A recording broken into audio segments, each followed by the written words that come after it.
Hey everybody, it's Karen from Waterfall Acrylics. Welcome to my fluid art channel. I'm going to do a voiceover for the first part of this video, just in the interest of time. You will see me obviously doing the bloom technique here, and what I have done is created 5, I call them bloom boxes. These are wooden boxes with a little, like a purse handle that you can use for storage or make them functional if you want. And I made 5 of those, and I have to give a shout out to Christina Welch and one of the gals at the Fluid Art Co. that sent me their spare boxes that they weren't using. So I took all 5 and decided to knock them all out. One of my New Year's resolutions is to get rid of all the bits and bobs in my one closet where I have all my substrates. So this is the first of that effort. And they're not challenging. They were challenging for me because I wasn't used to blooming on something so tiny, like a 5-inch box. So used to bigger canvases now that I kept using way too much paint. So don't do what I do. Obviously, you can't do these on wooden box lids or on sublimation tiles that you can get from the Maryland China Company. I'm going to show you the entire process from start to finish. And each box has a different color combo. That one had like negative space on the one corner, and I think I redid it like 3 times and couldn't get rid of it. And then I was like, I'm just going to live with it. So I'm like, yeah, I'm going to put it off to the side to dry and to do the other side of that box. So that was one in the greens and golds, a little bit of orange.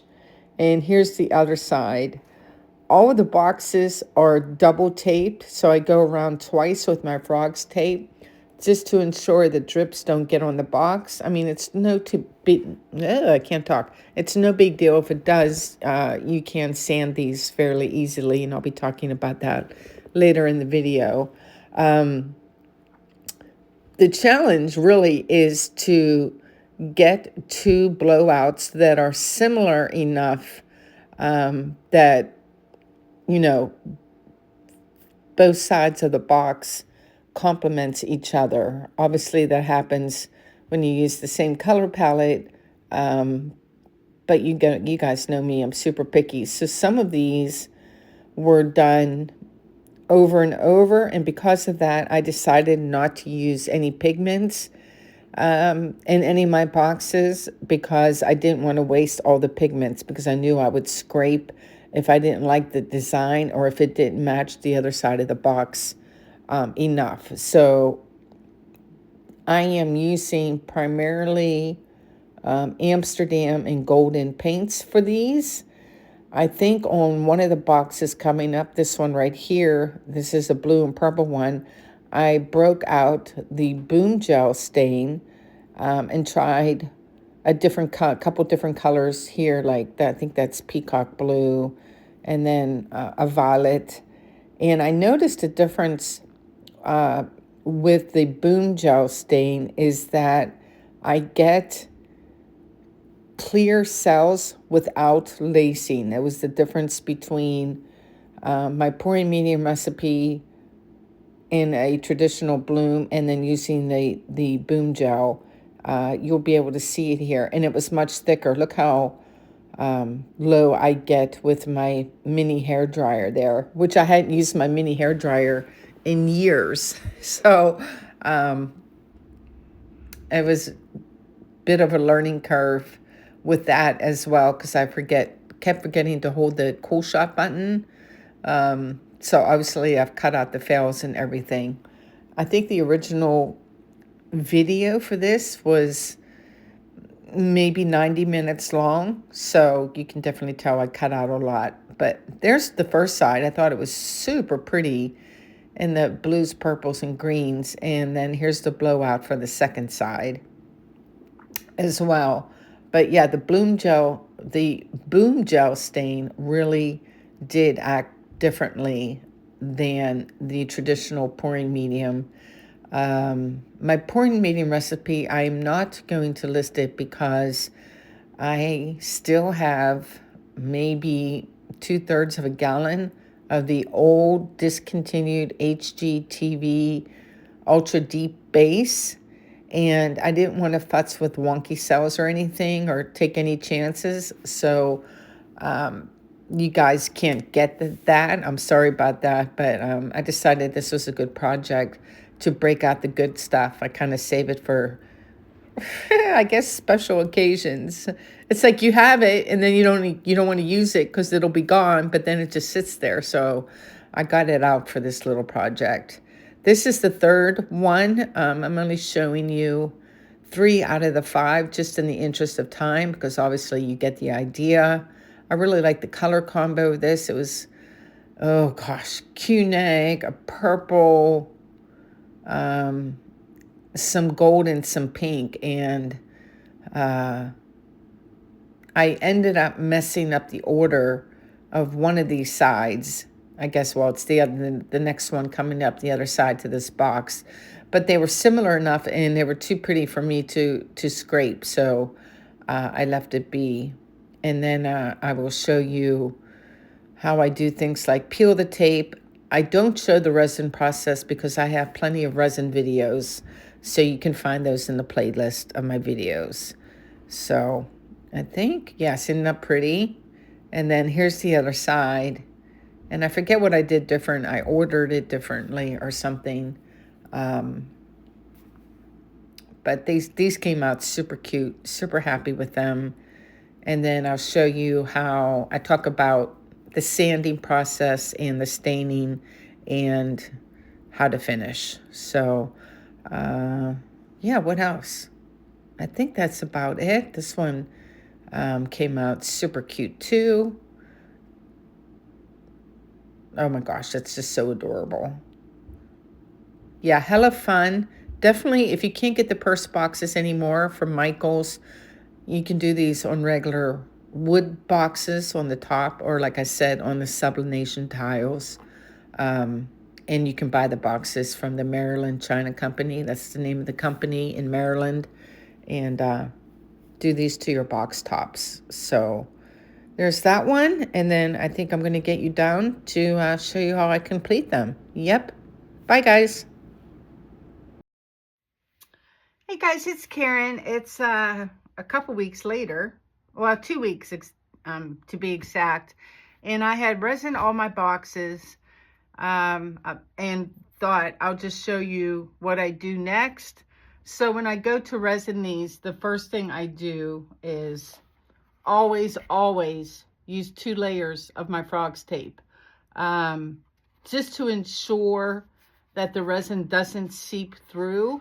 When I was painting these, they also had 2 layers of frog's tape. So now that it's been about 16 hours since I resined these, and now I can peel tape. If you're interested in resin videos, just go to the homepage of my Waterfall Acrylics YouTube channel, and then you can go to where all the tabs are and go to my playlist, and you'll see all the folders of my videos all organized. And there's one called Resin that has a bunch of resin videos that you can watch. So the tape peels off nice and clean. And then I go around the handles. And I'll just do this one box real quick. Lift up the handle.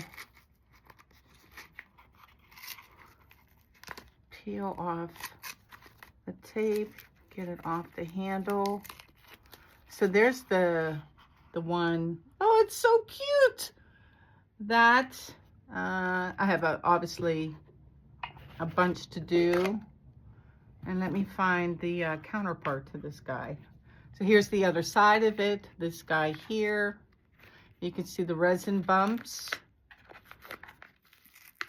But yeah, definitely it's worth the extra tape, and just makes your life so much easy. And if it does bleed through a little bit here, I will sand it. So that'll be the next step. Hold on, let me finish this one and I'll show you.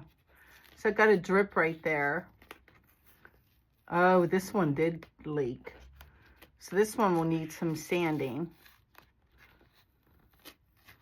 because it did leak, even with the 2. I think that was user error. But there, and then, you know, it'll go like this. So now I will take this one, I will sand off the resin, and this one I'll give it a good sanding, make it nice and smooth. I will use the Minwax Pre-Stain Wood Conditioner. Take these outside and give them a coat of the wood conditioner just so that they stain. When I apply it, it's even. Give the handles a really, really good, they're very rough. They need sanded down. Stain everything, and then on the inside, I'll probably use either some fun contact paper with a happy design, or just cut out some felt and line the inside of the box. Reassemble, and it'll be done. So that's what I'm doing today, just sitting around pulling tape. So I'll see you guys in a second. Bye. Hey guys, I'm back. This is part, I think 5 parts. Part 1 is painting, part 2 is resining, part 3 is staining, and part 4 is assembly and putting felt on the inside of the boxes and assembly. I just wanted to show you real quick. I spent the afternoon sanding and adding my wood stain. It turned out, and it's partially because I cannot stand the Minwax polyacrylic. That stuff is so toxic. I don't even like to use it as its intended purpose. And so I tested the stain, and I just picked like a lighter color. So I got Varathane polystain. This is polyurethane and stain in one. This is classic oak and satin because I didn't want the shine to compete with the resin. And I spent an hour or 2 sanding, making everything smooth, sanding off any resin drips. I don't remember what I showed you last time. I think it was Mr. Green Guy. You can't even tell now where the resin was. And all I use for that is what grit, because people ask me, what grit sandpaper did I use? And this is just your basic 120. And then because I have a palm sander at home, I had a piece of 600 grit. You don't need it. It's just me being ultra picky. And that's super fine. And it really just polishes up the wood before I stained it. So also, because I am inherently lazy, and I'm like, I don't want to have all these different stains and paints. I'm just going to do them all the same color. So that's what I did. I don't know. Did you guys see this one yet? I don't know. So this is one coat of the classic oak, and I do the inside, even though this part's probably going to get a piece of felt or contact paper or something there. And then this is what it looks like with 2 coats. So you can really see the difference. I mean, it's subtle. I guess I could put a third on after it dried. I kind of just like the 1 coat. I feel it's natural looking and it doesn't compete with the sides of the boxes. And yeah, these all just need to sit around and dry. I did want to tell you before I forget, wear gloves, obviously, when you go to put on your stain. But 2, if you happen to get a little bit of stain, I use just a foam brush to apply it, and then wiped off the excess with a paper towel. If you do get stain on your resin, it comes off with some isopropyl alcohol. Now I got the good stuff at 91%. And if it dries on there, you're going to have to use a little bit of muscle. I wouldn't scrub it because you don't want to scratch the resin, but you're going to want to sit there with your paper towel and you know, dipped into your alcohol and rub and rub and rub and rub and rub for a while to get it off. Luckily, I always check for any stain drips before it dries, and then it wipes up a lot easier. So those are all my tips and tricks, and I'll be back. Hey guys, it's Karen. It's the next day, starting to wind down. I want to show you a couple things super quick, and then complete this project and show you the final results. So what I do for the inside, you can buy self-adhesive felt, which I get it off of Amazon. They don't, sometimes they have it at Michael's, sometimes not. The back, they peel, and then you lay it in here. I cut it out, make a template using the outside of the box, put it in the box, take my X-Acto knife, score it, take it out of the box, and then you peel this back. You get it started, or not, because I'm filming, so it won't come apart. Oh my goodness. Oh, there it goes. Maybe. No, it won't. Oh, make a liar out of me. You peel it back, you start it, and then you peel it back, and then you press it in. So that's what I like. Felt. I've seen people do boxes where they buy fake fur that's self-adhesive, which is fun because then it's all, you know, fluffy inside, and kids like that a lot. I've seen people use contact paper. I've seen scraps of wallpaper. I tend to like the inside plain because I don't want anything to compete with the art box on the outside. So I am sitting here doing the insides, and then putting on, I get out, this is my trusty box that I'll talk about in a minute, of all the hardware on a piece of tape so I don't lose anything. Adding the hardware. I have 2 completed already, and I want to talk about the bottom of the boxes. And what I do is I like these. These are cabinet bumpers. So they're felt. They come in a pack. They're at Home Depot. They're like less than $4, and you get 75 of them. And they're nice because the hinges are raised. So I don't have a completed box. But without the bumpers, oops, the box wiggles. It rocks.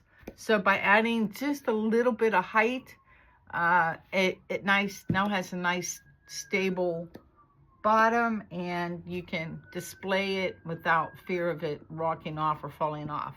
So that's what I like to use on the inside and on the bottom.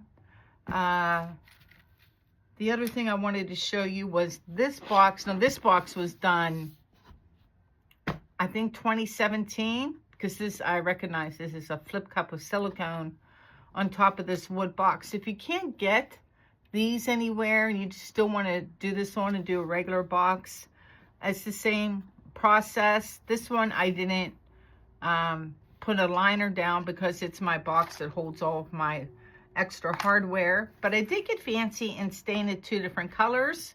So I think this was red oak, and this is walnut. So if you wanted to do your box in the walnut color, I'm thinking this this orange and purple might look really good in the walnut. I'm mulling that over. So I just wanted to show you other options. For these, instead of bumpers, I do put a big piece of felt, indented a little bit so it doesn't show on the edges, so it's a soft landing on your furniture. And with that said, I have one more thing to show you. I have 2 completed, 3 more to go. And one more thing you can do to really make these fun, and now I have to find it, is I have 1 left. These are chains that you get, you know, in the jewelry department of a craft store. And I lost one of the eye hole screws, this little doodad here. But if I wanted to, I could replace that. These come in gold and silver, and you can screw them right into the top and make yourself a little chain like for a purse. so someone could carry it, you know, just to give the illusion. Look how cute that is. Oh my goodness. So you could have a little chain handle. You can make it longer, do a little crossbody thing, whatever you wanted. So that's another option for you. I kind of like them like this though. So anyway, let me finish up and I'll come back with all 5 completed. See you in a sec. All right, guys, I'm back with the completed results of my 5 bloom boxes. Here is number 1.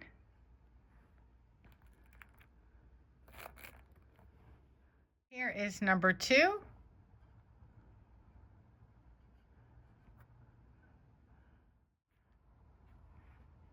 Here is number 3.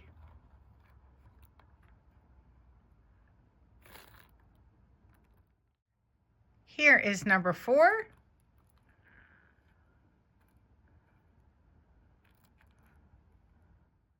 Here is number 5.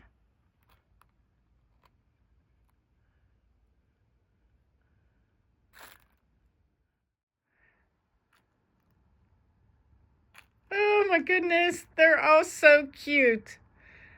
What a labor of love these were. Super, super happy with how these turned out. I hope you guys enjoyed the video. Let me know which one is your favorite. I hope to see you in Bloomfest in April 28th, 29th, and 30th in Vegas, baby. Click on the link above or in my description section, and I'll see you guys in the next video. Be well.